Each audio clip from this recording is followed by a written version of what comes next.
My dear PGs, today we are going to discuss anesthesia machine. So without wasting time, let's start the topic. There are two terms which is being used, anesthesia machine and anesthesia workstation. What is the difference between two? The, the initial design of anesthesia machine, which was made by Henry Boyle in 1917, 1917 में जो most primitive form of anaesthesia machine जो बनाई थी Robert Henry boil ने, उसमें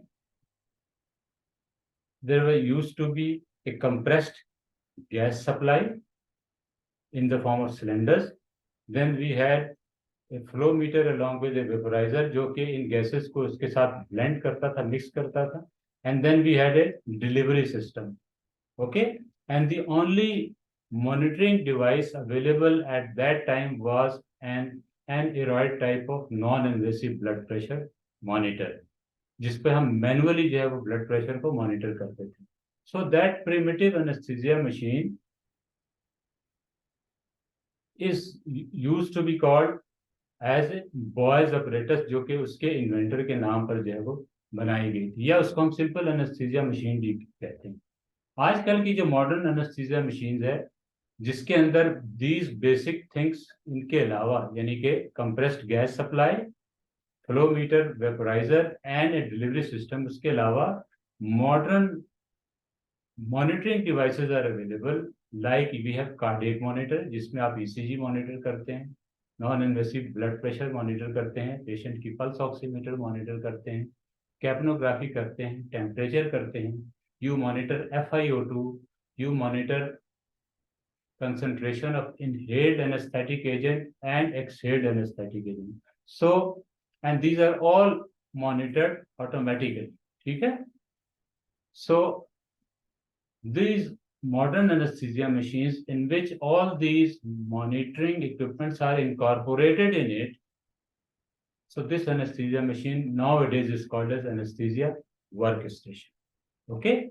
So anesthesia machine or Boyle's apparatus, the most primitive form, and the anesthesia workstation, that is anesthesia machine along with monitoring devices incorporated in that machine is anesthesia workstation.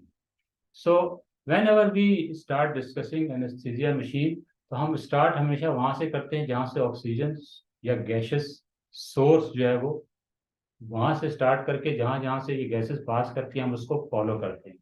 So the anaesthesia gas system consist of a central gas supply.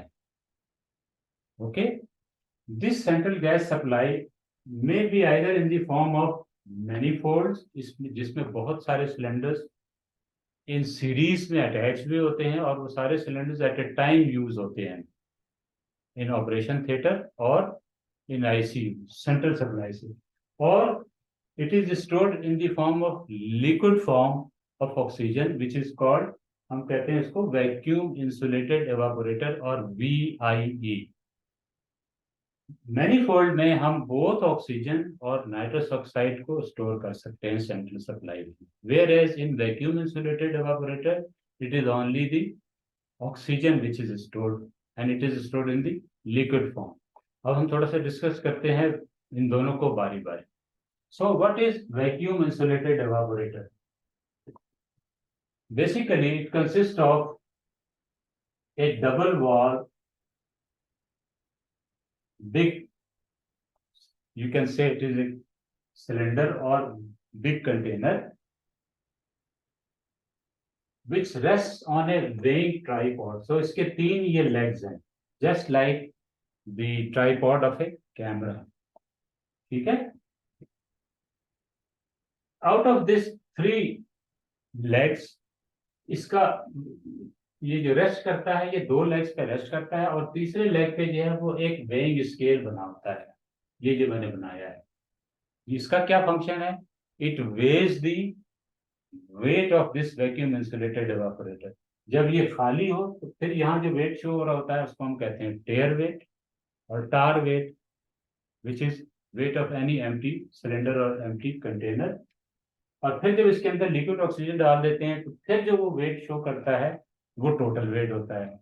Okay, सो उस total में से star wait या टेयर wait को निकाल लें तो हमारे पास actual जो इसके अंदर लिक्विड ऑक्सीजन है उसका वेट आ जाता है। उसकी कन्वर्जन हम थोड़ी देर में डिस्कस करेंगे। So the inner wall of this container is made up of stainless steel and the outer wall, ये जो है ये कार्बन स्टील की बनी होती है। सो inner stainless steel, outer carbon steel, and in between these two there is a vacuum. This vacuum prevents heat from entering from outside to inside. Liquid oxygen को heat नहीं पहुंचती है।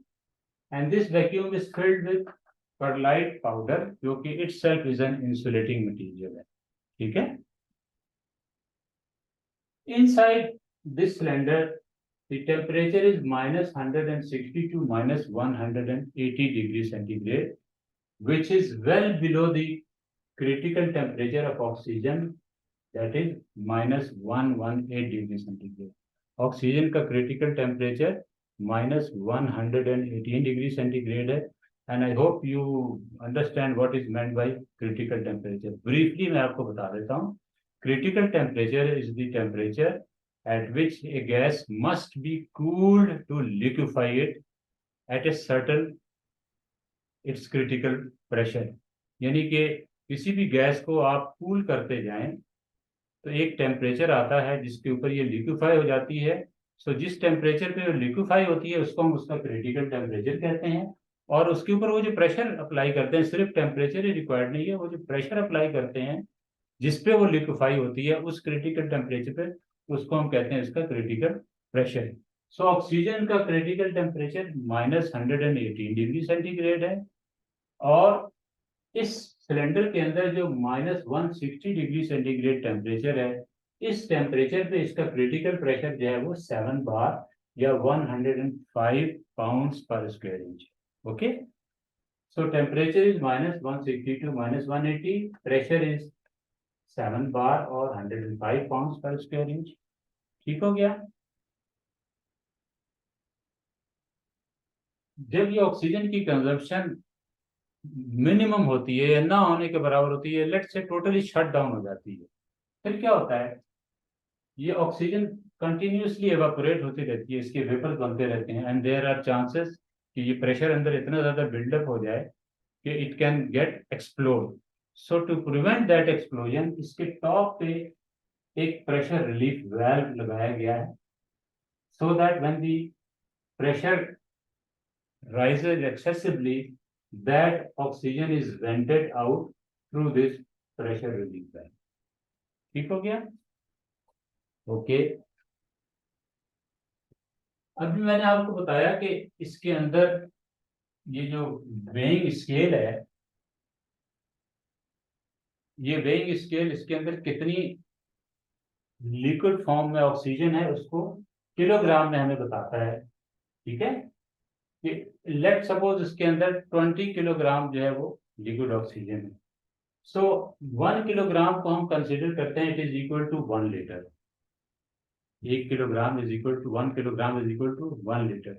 और लिक्विड ऑक्सीजन का जो कन्वर्जन रेशो है from liquid to gaseous oxygen, 1 ml जब liquid oxygen evaporate होकर गैस बनाती है तो ये it gives 860 ml of oxygen gas. So conversion ratio क्या बन गया, 1 ml of liquid oxygen gives 860 ml of oxygen gas। Clear यहां तक? अच्छा, अभी इस ऑक्सीजन के जो आउटलेट हैं वो दो हैं।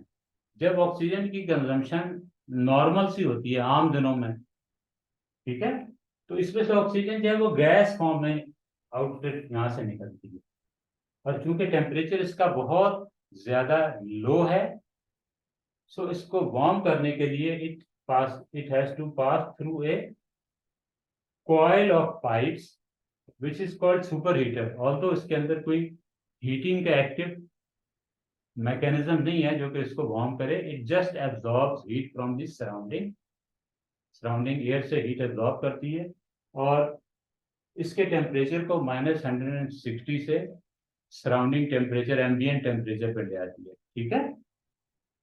बट अगर किसी वजह से ऑक्सीजन कंजम्पशन बहुत ज्यादा बढ़ जाती है हॉस्पिटल की, जैसे जैसे ये पिछले दिनों कोरोना का पेंडेमिक आया हुआ था, तो ऑक्सीजन की कंजम्पशन बहुत ज्यादा बढ़ गई थी। सो दिस गैसेज ऑक्सीजन जो कि इसके आउटलेट से निकलती, it doesn't fulfil the requirement. So उसकी एक दूसरा आउटलेट भी है जो कि लिक्विड फॉर्म में ऑक्सीजन इसकी बेस से निकलती है, then it passes through an evaporator जो कि इसको लिक्विड फॉर्म से इसको कन्वर्ट कर देता है गैस फॉर्म में, and then there is a super heater, और फिर अल्टीमेटली ये जाकर इस मेन लाइन के साथ मिक्सअप हो जाती है ना, and then it passes through again through the super heater, ठीक है। अभी इसके अंदर जो प्रेशर है वो मैंने आपको बताया था 7 बार या 105 पाउंड पर स्क्वायर इंच है, जबकि हमारे हॉस्पिटल के ऑपरेशन थिएटर में और आईसीयू में जो गैस आती है ऑक्सीजन का, उसका प्रेशर 50 पाउंड होता है। सो to reduce that 105 pound per square inch pressure को 50 पे लाने के लिए इसकी लाइन में ये प्रेशर शो कर रहा है इसके अंदर वाला, हाँ 7 बार और 105। So there is a pressure regulating valve और प्रेशर, ठीक है, रिलीव वाल्व। ये इस प्रेशर को 7 बार से 4 बार या 50 पाउंड पर स्क्वायर इंच पे कन्वर्ट कर देता है, रिड्यूस कर देता है, and then this oxygen with 50 pound per square inch pressure goes to the hospital pipeline supply. Okay, इस वैक्यूम इंसुलेटेड एवापोरेटर का एडवांटेज ये है कि ऑल्दो इसकी जो इनिशियल कॉस्ट है वो थोड़ी सी ज्यादा होती है, बट दी मेंटेनेंस कॉस्ट और ओवरऑल ऑक्सीजन जो है इस पर भी चीप पड़ती है ना, और बड़े हॉस्पिटल के लिए ये this is the ideal liquid oxygen tank.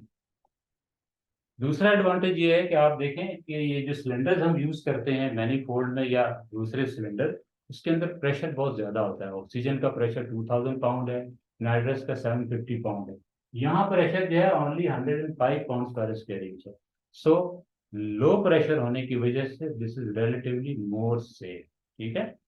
Thirdly, इसके लिए इसको रन करने के लिए we don't require any electrical source, ना आपको हीटिंग के लिए ना कूलिंग के लिए, ना इसको रन करने के लिए आपको इलेक्ट्रिसिटी की रिक्वायरमेंट होती है, उसके बगैर ये चलता है। Okay, so these are the advantages of vacuum insulated evaporator. The only disadvantage is कि आपके पास इतना बड़ा सिस्टम वैक्यूम इंसुलेटेड एवापोरेटर, इसका कोई आपके पास बैकअप भी होना चाहिए। अगर किसी वजह से ये फंक्शन करना बंद कर दे, so either you will have a second small vacuum insulated evaporating system, या आपके पास ये मैनीफोल्ड हो सिलेंडर्स का, या आपके एनेस्थीसिया मशीन की बैक साइड पे वो जो एक टाइप ई सिलेंडर लगा होता है वो लाजमी होता है। ठीक हो गया। So this was all about vacuum insulated evaporator. Now we come to the second part, that is the manifold. जैसा कि मैंने पहले बताया था, vacuum insulated evaporator is only used for oxygen. Manifold can be used either with oxygen or with nitrous oxide, दोनों इस्तेमाल हो सकती है। इसमें होता क्या है कि देर आर 2 और 3 ग्रुप्स ऑफ सिलेंडर जो कि सीरीज में लगे होते हैं। 7 सिलेंडर्स का एक ग्रुप होता है जो कि एक सीरीज में लगा होता है, फिर एक दूसरा ग्रुप होता है जिसमें 7 या 8 सिलेंडर्स होते हैं। एट ए टाइम इनमें से एक ही ग्रुप यूज होता है। हम सारे सिलेंडर्स को ओपन कर देते हैं, ठीक है। तो ये प्रेशर शो कर रहा होता है। अगर ये ऑक्सीजन का सिलेंडर है तो ऑक्सीजन के सिलेंडर में pressure 2000 pound per square inch है। अगर वो नाइट्रस है तो वो पाउंड प्रेशर 750 पाउंड होगा, ठीक है। सो अगेन इस प्रेशर को रिड्यूस करके हॉस्पिटल के जो पाइपलाइन प्रेशर है that is 50 pound per square inch से लाने के लिए there is a pressure regulating valve which reduces the pressure of oxygen from 2000 pounds per square inch to 50 pounds per square inch। अगर ये nitrous oxide का cylinder है, सो तब ये 750 पाउंड पर स्क्वायर इंच से ड्रॉप करके ये again 50 pound per square inch से ले आता है, और ये फिर हॉस्पिटल सप्लाई आपकी जो ऑक्सीजन ऑपरेशन थिएटर में, आपके आईसीयू में, आपकी दूसरी जगहों पर आती है वार्ड में। सो this is manifold, this is vacuum insulated evaporator. Most of the hospitals nowadays usually दोनों सिस्टम एग्जिस्ट करते हैं, बिकॉज जैसे मैंने आपको बताया एज ए बैकअप। ओके, इसका डिसएडवांटेज ये है मैनीफोल्ड का कि आपको एक दफा सिलेंडर जब कंज्यूम हो जाते हैं एक ग्रुप के, तो आपको एक एक सिलेंडर वहां से खोलकर आपको नए सिलेंडर अटैच करने पड़ते हैं, सो आपको मैन पावर की ज्यादा रिक्वायरमेंट होती है। ठीक है। सेकेंडली, ये जो ये जो सिलेंडर में जो गैसेस यूज हो रही हैं, ये बहुत जल्दी यूज अप हो जाती है ना, कंजम्पशन यूजुअली ज्यादा होती है, सिलेंडर को बहुत जल्दी जल्दी चेंज करना पड़ता है। Okay, so that was all about central gas supply in connection with study of anesthesia machine or anesthesia workstation. Thank you very much.